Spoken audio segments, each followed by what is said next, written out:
Hi guys, oh god, that's a good start. Anyway, hi guys, Andreas, Sonic Mainliner, and I wanted to sort of jump in, jump in, it's more like casually stroll by a video that was made by JohnK and just give my 2 cents on it.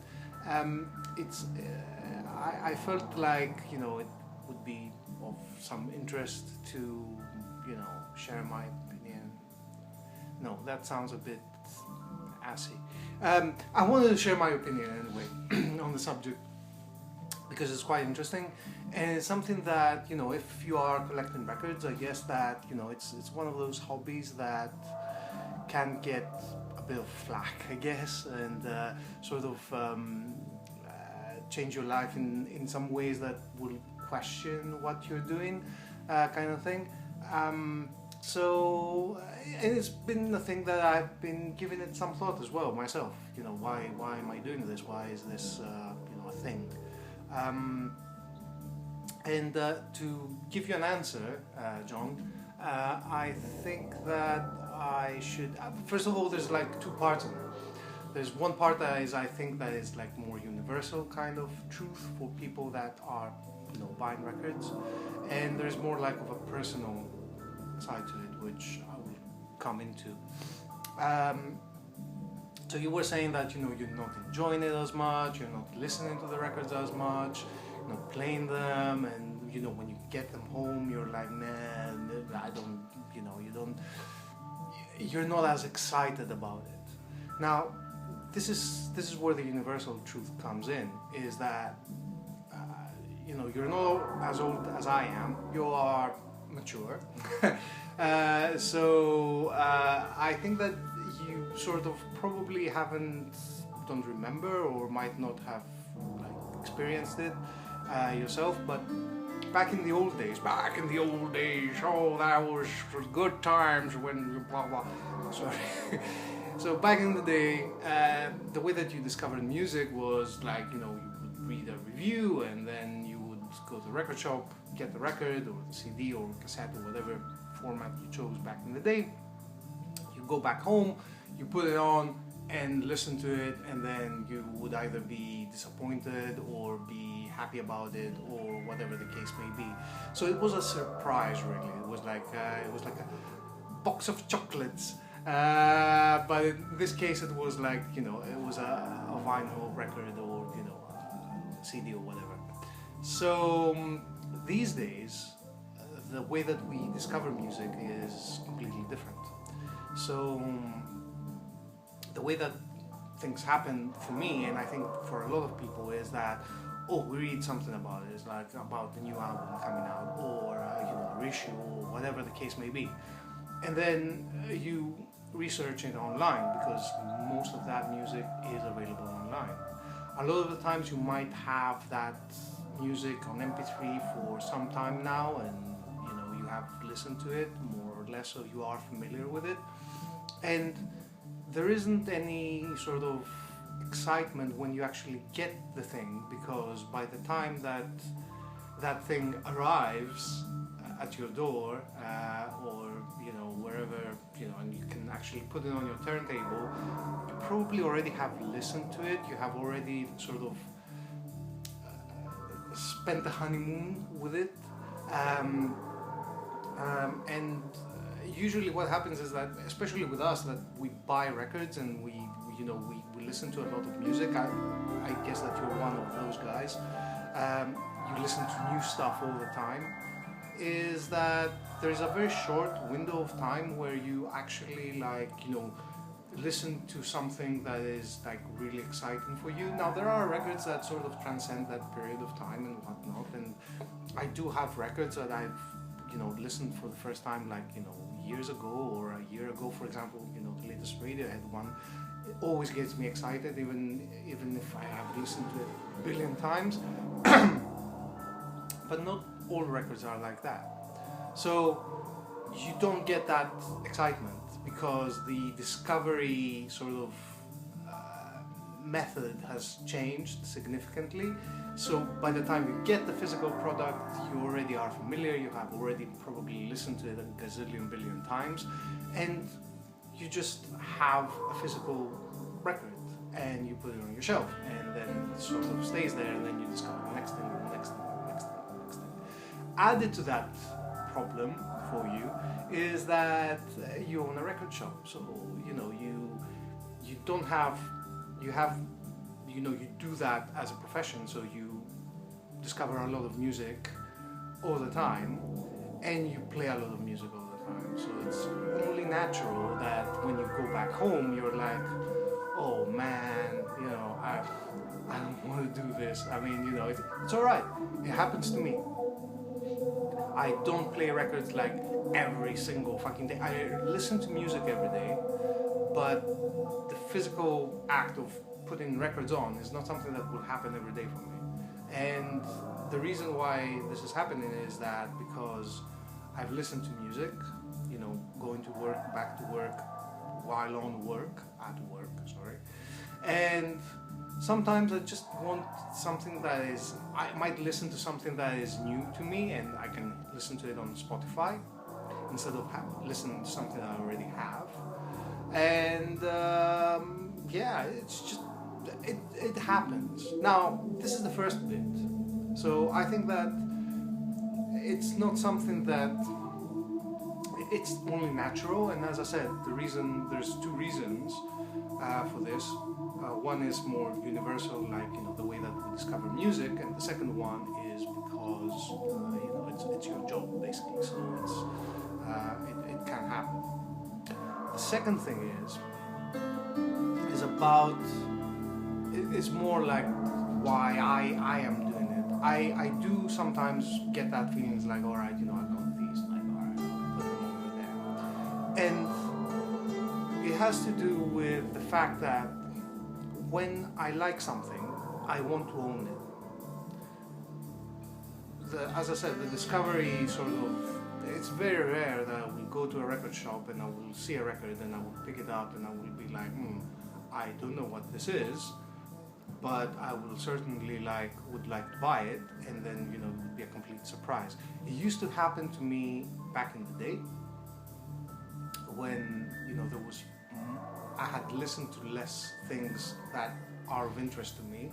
I'm not suggesting that I know everything, because there are loads of genres and a lot of artists and music out there that I have no idea and no real interest in finding out about. But the thing is that I am a collector. I collect music.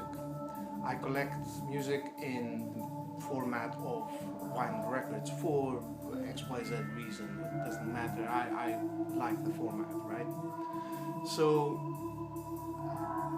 the thing is that I will not stop buying records because I want to collect. And if you are a collector, if you identify yourself as a collector, then it shouldn't be a problem, because even at the end of the day, even if you buy something and you don't use it, that's the point of a collection. A collection is something that you take the utility bit out of it. Now, the lines are a little bit blurred when it comes to records because we do use them. But think about, if you were a millionaire and you had like Jay Leno that has 100 cars or something. He doesn't use all of them all the time. He just has them. And I bet that he has cars that he just drove into the garage. Well, somebody towed it in, put it there, and somebody just goes every Monday and polishes it, and Jay Leno walks by and is like, oh yeah, I like that car. And then he goes and he drives a Golf or whatever he does. So it's exactly the same thing. Is that I want to have a collection, and the point of a collection is to be as big as possible, to have as many items within what the collector thinks are relevant within it, as big as possible, basically. So that sentence started differently and ended differently. So yeah, in my opinion, that's how I see it. Now, regardless whether I use them or not, it's besides the point, because it is a collection. And that's what a lot of people come in and say, oh, do you listen to all that? No, I don't listen to all of that. I cannot physically listen to all of that. It is a collection. And if you don't understand the point of a collection, then that's your problem, really. So yeah, if you see yourself, I identify as a collector. I like music, and that's why it happens. I happen to buy and collect music.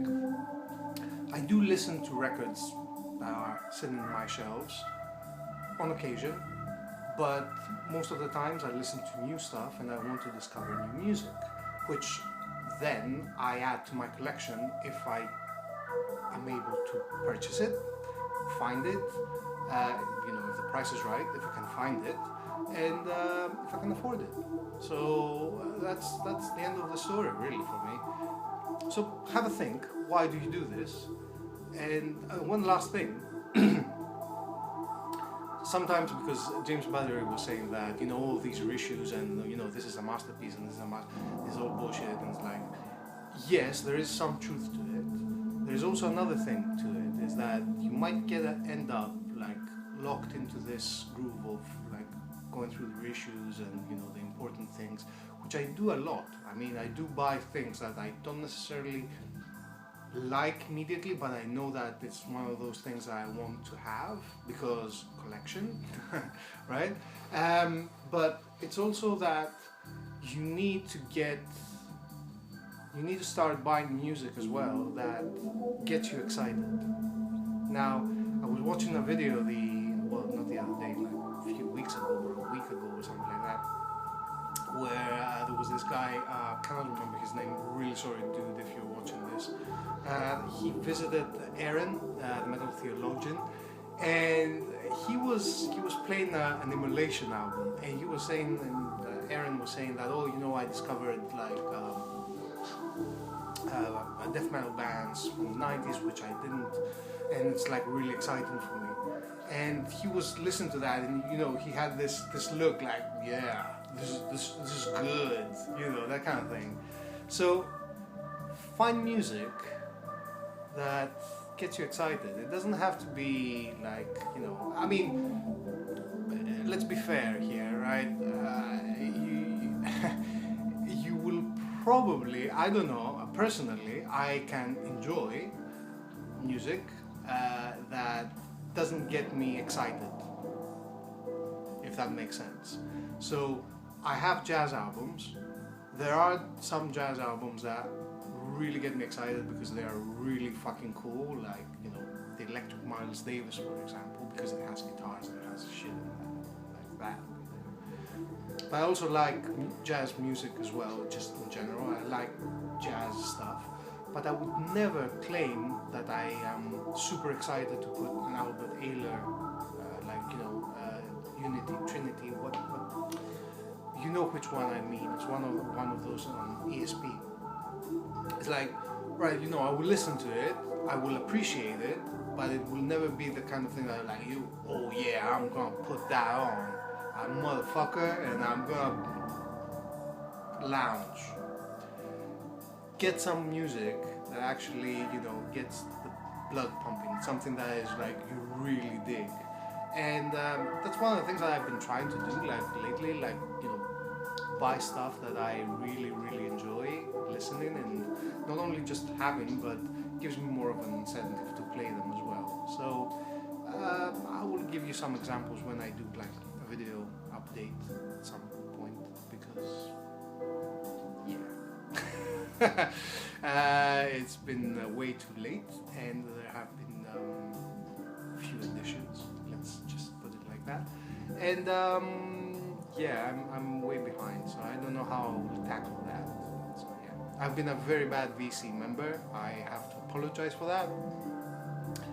And but yeah, I'm just trying to redeem myself by doing this video, partly, and partly because I know that it's might help my friend JohnK. And I will say this in Greek. Ξεκολλάρε φίλε. What the fuck. Alright, anyway, those were my 2 cents. It's Andreas signing off. You can do the usual because this is the end of the video, and if you reach the end of the video, you can leave your comment. Like the video if you liked it, dislike it if you disliked it. Subscribe to this channel if you're interested in if you're interested in records in general. I will probably be doing some vinyl updates fairly shortly. And I will be seeing you around.